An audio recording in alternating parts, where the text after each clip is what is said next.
अपघाताचं सीसीटीव्ही फुटेजही आता समोर आलंय। अपघाताच्या नंतर परिसरामध्ये संतापाची लाट उसळली। त्यामुळे नागरिकांनी अवजड वाहनं याची वाहतूक बंद करण्याची मागणी केली आणि रास्ता रोको आंदोलन केलं। भिवंडी शहर आणि ग्रामीण भागामध्ये खड्ड्यांमुळे आतापर्यंत 3 जणांचा बळी गेलाय। तर जीव गेल्यानंतरच रस्त्यांची डागडुजी होणार आहे का, असा सवाल सुद्धा इथल्या संतापलेल्या नागरिकांनी विचारला। भिवंडी शहर किंवा ग्रामीण भागात आता खड्ड्यांनी बळी घ्यायला सुरुवात केली आहे। आतापर्यंत खड्ड्यांमुळे 3 बळी भिवंडीत गेलाय।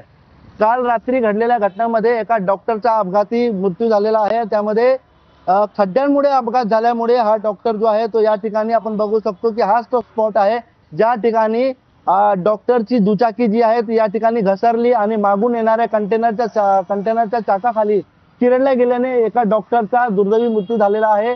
आतापर्यंत खड्ड्यांमुळे आणि निकृष्ट रस्त्यांमुळे या ठिकाणी 3 बळी गेला, ज्यामध्ये एक विद्यार्थी आणि एक वैद्यकीय शिक्षण घेणारा विद्यार्थी आणि एक प्रत्यक्षात डॉक्टर असलेला डॉक्टर यांचा दुर्दैवी या दुर्घटनेमध्ये मृत्यू झालेली आहे। विशेषतः आपण जर पाहिलं या ठिकाणी तर जी तफावत आपण या ठिकाणी बघू शकतो की कॉन्क्रीट आणि हे पेवर ब्लॉक याच्यामध्ये जवळपास 2 ते 3 इंचाचा गॅप आणि तफावत असलेली, आणि या ठिकाणी आपण जर बघितलं तर मोठ्या प्रमाणात खड्डा जो कशा पद्धतीने भरण्यात आलेला आहे तर फक्त आणि फक्त या ठिकाणी खडी टाकून देण्यात आली। त्यामुळे हा जो समतोल आहे तो या ठिकाणी मॅच होत नाही। त्यामुळे या ठिकाणी दुचाकी घसरते आणि या ठिकाणी अपघात होतात। तर प्रशासनाकडून नागरिकांची फक्त एकच मागणी आहे, वाहतूक कोंडीतून सुटका आणि या खड्डे मुक्त आम्हाला करावे अशी मागणी नागरिक करता येते। परंतु एखाद्याचा बळी गेल्यानंतरच या ठिकाणी हे खड्डे बुजवले जातील का, असा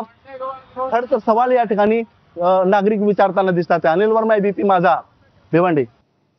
तर खड्ड्यांमुळे या महिन्यामध्ये नेमके कसे मृत्यू झालेले आहेत, किती मृत्यू झालेले आहेत ते सुद्धा जाणून घेऊयात।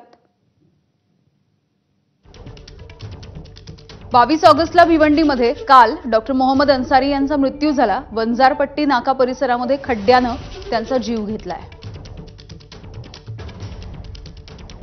22 ऑगस्टला कल्याण शिळे रस्त्यावरती अपघात झाला होता। दुचाकी स्वाराचा कंटेनरच्या खाली येऊन चिरडून मृत्यू झाला। तर 15 ऑगस्टला भिवंडी वाडा रस्त्यावरती एकाचा खड्डा बळी गेलाय। रहमान अली शेख यांचा सुद्धा कंटेनरच्या खाली चिरडून मृत्यू झाला। खड्ड्यांनी हे बळी घेतलेले आहेत। 23 जुलैला कल्याण शिळे रस्त्यावरती अपघात झाला। रोहन शिंगारे याचा खड्ड्यामुळे मृत्यू झालाय। 20 जुलै भिवंडी वाडा मार्गावरती 17 वर्षीय मुलाचा मृत्यू झाला। खड्ड्यामुळे दुचाकीचा अपघात झाला आणि यश मोरे याला जीव गमवावा लागला।